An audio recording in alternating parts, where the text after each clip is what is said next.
Hello and welcome to another episode of the Golden Wrestling Convo. I wanted to discuss a tweet that Cameron posted yesterday on Twit Longer on her Twitter. And for those of you who haven't read the tweet, this is what it sounds like. I will read it for you. This was posted on Cameron's Twitter on May 5th. A few thoughts. First, I want to make it clear that I respect everyone's freedom of speech and opinion. However, I do believe one should understand the situation before they speak out in a public forum. My Amen Brother comment has seemed to bother some of the IWC internet wrestling community, who hasn't taken the time to actually comprehend the substance of Ryback's statement.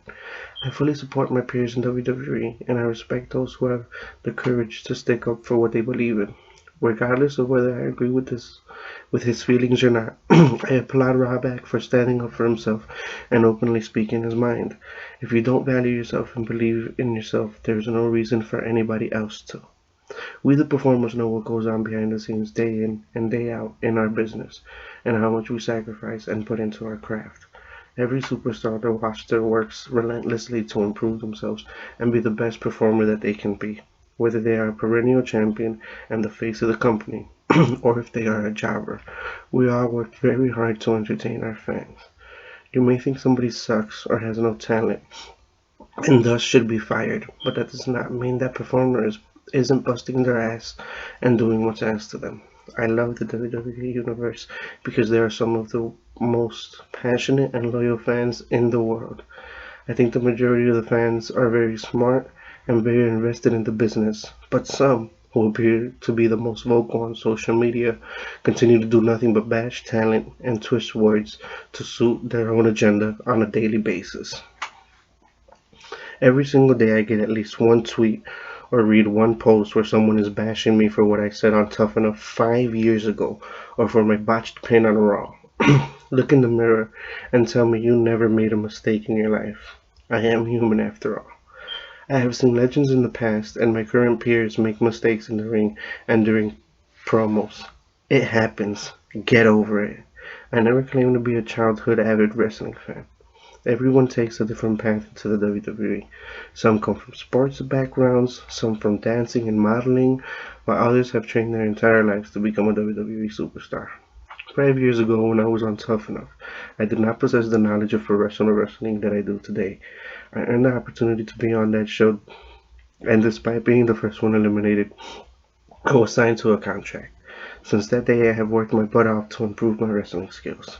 I have studied long and hard to understand the business and its history because I understood why the WWE fans were so offended by my response to Mr. Austin's question. I have trained hard and done everything that has been asked of me. I know that doesn't make me special, because we all do that here, but it goes to show that despite what you read or see on the internet, the passion to be great, the drive to be successful, and the blue-collar work ethic is there. Cyberbullying is a major problem, yes. We understand that we are public figures, and yes, we know coming into this business that we will be analyzed under a microscope 24/7 for everything we say and do. But is there really any reason to tell someone that they must sleep around to be where they are?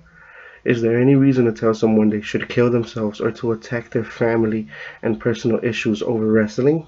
I can't think of a single reason. I know someone may read this rant of mine and bash me even further. I accept that. I do not intend to disrespect anybody with this rant. I merely want to share my feelings with you all, since a lot of you feel the need to bash talent and bully them on a daily basis with your tweets and posts. The passion you have for our business is respectable, but the way some of you express it is deplorable. For those fans who are respectful and spend their precious time and money on us, I thank you and love you with all my heart. For those who are not fans of me and voice their opinions in a respectful and constructive way, I thank you and appreciate your criticism. For those who do nothing but bash talent in a disrespectful, cruel, and personal way, I have nothing to say to you except give your mother my love when she comes downstairs with your dinner. Ha! Okay, so that was the Twitter post that she posted. Very long rant. As you can tell, we're 4 minutes in. I'm sorry I stumbled, and I'm sorry that my voice is low, but it's actually It's early in the morning and I don't want to wake my neighbors, so I'm trying not to yell. Now, as far as what I wanted to discuss here, what a fantastic tweet. It fits her character. It's very well spoken, very well read, and just overall fantastic. Um, Bravo WWE. I said earlier with the right back Tumblr post that we were entering a new era, um, and this seems to be more indication of that. Uh, Now I hear my detractors and my naysayers and everybody probably saying things like, "Well, you think everything's a work," and the truth is, I kind of have to. Um, I've been a fan of pro wrestling for a long time, and in my years and years of being a fan, I've seen some wild stuff. Vince's limo blew up with him inside of it. If I didn't think everything was a work by now, then you know what I mean. I basically think everything is a work until like the media gets involved, and they will legit be deaths. And I'll think that's a work until like the news outlets get involved. And as far as this, I have several reasons to why I think this is a work. I don't want y'all to get upset, so I'm going to explain those reasons to you. It doesn't sound like Cameron. Like the way it reads, it sounds like something WWE wrote for her. If you watch Total Divas, for example, or her character, it doesn't sound like her. Now that could mean that I'm getting like reverse worked, and that I think that her character and her Total Divas persona is actually her, and this is actually how she sounds and how she talks, which is great. That's fantastic. Bravo. Really well read, really well spoken. But the thing is, personally, I can't imagine Cameron saying the word deplorable. Like I can't hear her say it. Um, and if she does say it, I don't think it'll sound right. You know what I mean? Like there's certain words that certain humans can say and other humans can't. You know? Like I probably can't say for shizzle. You know? And I don't feel like Cameron can say deplorable. And I'm not saying that I can't say it because obviously I can say it, but I'm saying it doesn't sound right coming out of my mouth. Um, and I don't feel like Cameron can say deplorable. At least not in her character that she presents on NXT. If we were to have a conversation and she were to bring out a different voice, then I imagine that she can, but not in her character at NXT. And another reason why I think it sounds like a work is because she brings up very good points throughout the whole Twit Longer response. Very good points, but she ends it like a heel. And if you watch NXT and things of that sort, her personality is a heel. She's a bad person. She's a bad girl, bad woman, or whatever. She's not a babyface. She's not one of the good characters. She's supposed to be evil. And at the end of this tweet response, she ends it with a little sneaky diss to um, the people that shit talk. You know what I mean? And I get that, and I think it was funny, honestly. Um, and I think that was something that she would only do if she was uh, playing a part.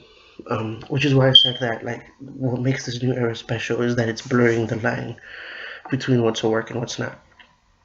Because the whole thing reads like it's not a work, and then at the end, it's surprisingly a work again, and she's playing a role, she's being a heel, she's being a bad person, and whatnot, a bad character. And then, something else I wanted to bring up was that, you look at who is reading this Twitter post. Obviously, hardcore fans like me read it. I read it on Reddit. And then you got people that actually follow her Twitter. And then you got like the other fans that don't even know this happened. So to them, all is great. The only thing they'll hear is they'll hear that Cameron was talking shit. That fits her personality, that fits her character. That makes it seem like a work. Those that are on Twitter, and aren't going to look up things like this conversation and aren't going to think about it thoroughly, they're going to read that and they're going to hate her. And it's going to be a work for them. They're going to get worked by it because they're not going to think it through, and they're just going to be like, well, I can't believe Cameron said that about me. Holy shit, you know? And I wanted to read the top post on Reddit, but I don't have my phone right now, so I don't know who said it. But mad respect to that user. The top post on Reddit. Actually, I'm going to go get my phone. Give me a second here. So it was Sheep UK who said, some say that Adam Rose started the jobbers revolution. And he's on point. That is definitely correct, Sheep UK. Adam Rose did start the jobbers revolution. Because he posted the whole, I got suspended for the wellness policy. Here's my doctor's note saying that I didn't actually break anything from the wellness policy. And that adds another dimension to their character. And that's really what this is about.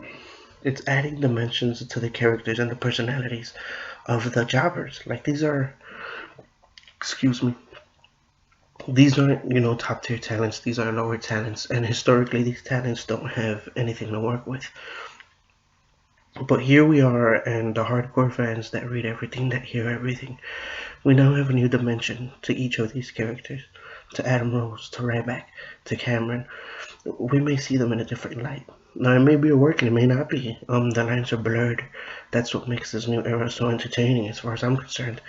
But we now know that Cameron feels as though she's been working really hard, and she feels as though she has, detractors that are mean and rude, and she doesn't like them and things of that sort, which I think that's great. Awesome way to build her character.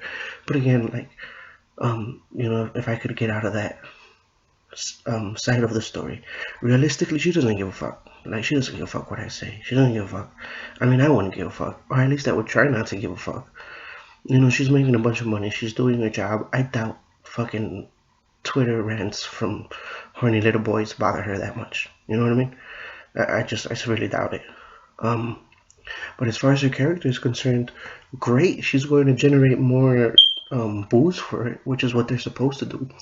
And the main thing, for me anyway, personally, the main thing about it is that in using this social media to generate more character storylines going forward, they no longer have to make Cameron look bad in ring. Like, in order to get heels to be heels over the last 2 years, maybe 2 or 3 years, I said that funny. Cameron and Eva Marie have been bad in ring. And it's like, when you look at Cameron, she got trained by Norman Smiley and Sarah Del Rey, Sarah Amato. Like, I doubt she's that bad in ring. But they probably needed a bad person, so they made her fuck up on purpose, and that's how we got worked. And I'll admit, I myself got worked by that. Sometimes you get worked. That's the way of the business. Sometimes they get you to feel like a child, and and they lie to you and you believe it. Those are actually the beautiful moments. Those are the moments where they do their job correctly. But with something like this, I think this is a work. I know everybody's probably saying that I think everything's a work, blah, blah, blah. But I think if it wasn't a work, then she would get fined. Now the same goes for Ryback. I think they would get fined or maybe let go or something of that sort. And I don't think Cameron gets let go for this. I hope not. Out of all the Jabba revolutions, I really hope Adam Rose stays on. I saw him on 30 for 30, I think, the ESPN show, and I've been a fan of Adam Rose ever since. And I really hope that Cameron doesn't get let go after that. Ryback would be third on my list, but I severely think this is a work. I think the longer rant sounds like something written by WWE Creative. This sounds like a plot by WWE Creative.